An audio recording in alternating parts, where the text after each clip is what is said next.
Masu sauraro assalamu alaikum. Kuna tare da ni Sabi Abdullahi wanda muka saba ko kuma muka fara aji game da kwamfuta amma fa a harshen Hausa. To yau ma dai na dawo muku inda a yau za mu duba sassan kwamfuta. Waɗansu abubuwa ake samu a cikin kwamfuta da dai sauransu. In ba a manta ba ajin baya mun yi bayani ne game da wato ita kanta kwamfuta, mecece kwamfuta da kuma irin ayyukan da take yi. Mun bayyana cewa ita kwamfuta tana ayyuka da dama waɗanda ba za su kirgu ba, kama daga sauraron waƙoƙi, kallon bidiyo, jin wa'azuzzuka, binciken intanet ta hanyar amfani da Google, ChatGPT, Bing, Gemini da dai sauransu. Wato kuma mun kawo bayani game da inda ake iya samun kwamfuta ko kuma inda kwamfuta ke da muhimmanci a wannan rayuwar tamu ta 'yan adam.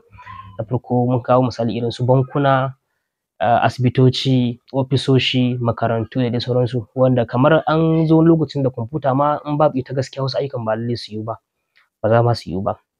To a yau dai za mu leƙa ne mu gani domin sanin sassan kwamfuta. To amma kafin na fara ina so na bayyana muku cewa ita kwamfuta sassanta sun kasu kashi biyu.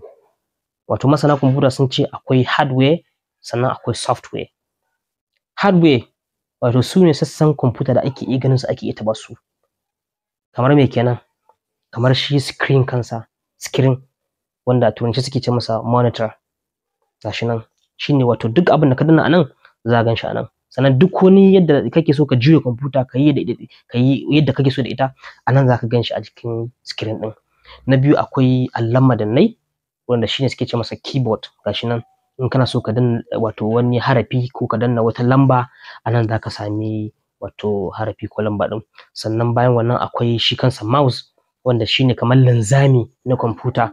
Duk inda kake so ka shiga za ka tura wato wani ɗan abin da suke ce masa arrow ya je ko mu ce cursor shine zai tafi kan wajen da kake so ka shiga.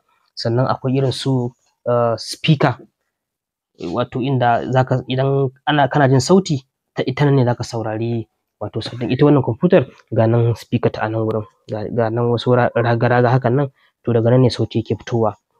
Bayan wannan a cikinta kuma akwai irin su memory, akwai RAM, akwai ROM. RAM kamar shine wato wani memory da yake aiki wajen sarrafa manhajoji da kake amfani da su a wannan lokaci. Shi kuma ROM kamar shine kamar wato ma'adani inda kake ajiye hotunan ka da bidiyoyi da manhajoji na kan kwamfuta ɗin. Da dai sauransu su ma suna nan da yawa. Baya ga hardware wanda wato muka yi ta'arifinsa da cewa su ne sassan kwamfuta da ake iya gani ake iya taɓawa, akwai kuma software. Software kamar su ne ruhi na kwamfuta waɗanda su ba a iya taɓa su, ba a iya ganin su, sai dai kawai a saka su a cikin kwamfuta ta hanyar wato za a iya cewa ruhaniyya kawai. Na farko akwai abin da ake ce masa operating system, kamar wato ita ce manhajar gudanarwa ta kwamfuta. Operating system kamar yanzu kwamfutar nan tana ɗauke da Windows ne, akwai masu ɗauke da Linux da dai sauran operating systems.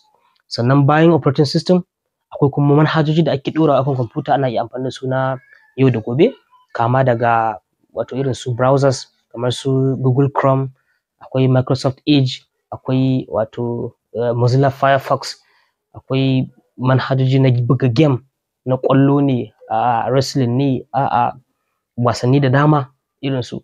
Sannan akwai duk manhajojin social media ma da ake amfani da su irin su Facebook, irin su Twitter, irin su WhatsApp, duk za ka iya sa su akan kwamfuta. Haka duk su ma sun zama wato software saboda ba a ganin su, sai dai kawai a sa su a cikin kwamfuta ta wato hanyoyi da dama da ake iya samun manhaja akan kwamfuta. To da nan muka zo wato ƙarshen ajin namu na yau. Kar a manta sassan kwamfuta sun kashi gida biyu, akwai hardware akwai software.